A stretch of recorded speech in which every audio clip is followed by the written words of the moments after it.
We have life-threatening cold on the way.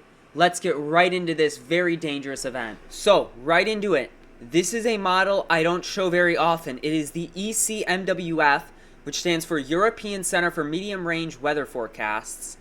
And so this is a very, very good model in terms of temperatures. And as you can see, we've got negatives for much of the area.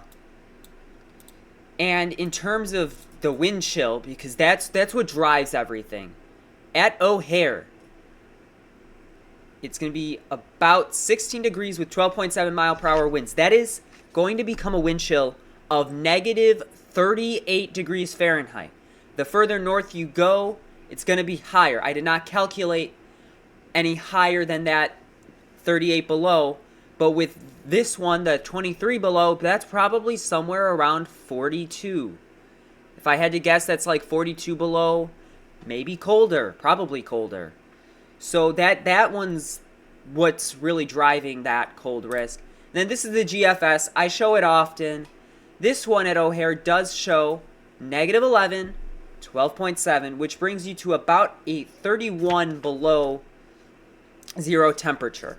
So not as cold, but the National Weather Service standard for extreme cold alerts is 30 below. Last year, so schools did not shut down last year when we had cold, but last year it got that cold and the National Weather Service actually did issue an apology because there were a lot of angry parents because it was too cold.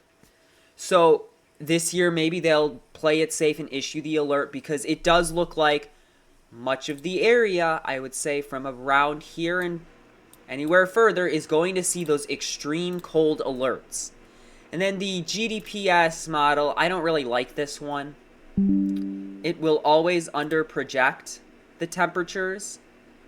Sometimes it over, sometimes it under, I should say.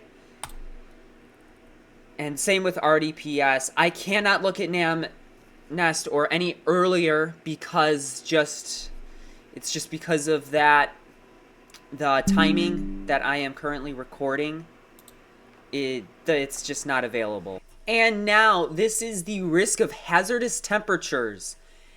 And over here, we do have that high risk for the 27th through the 29th, which is a little bit earlier, or later, I should say.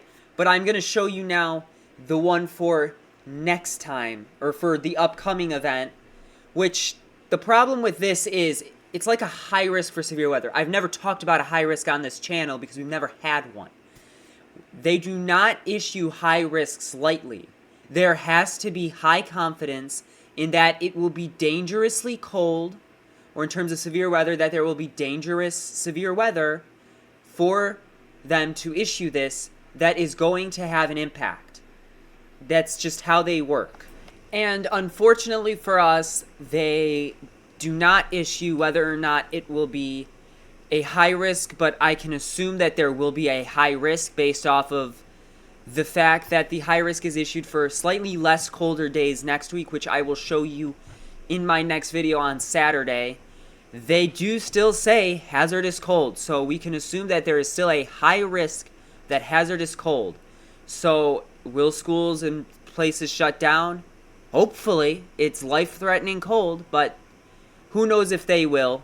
So it's really hard to tell because they sometimes do, they sometimes don't.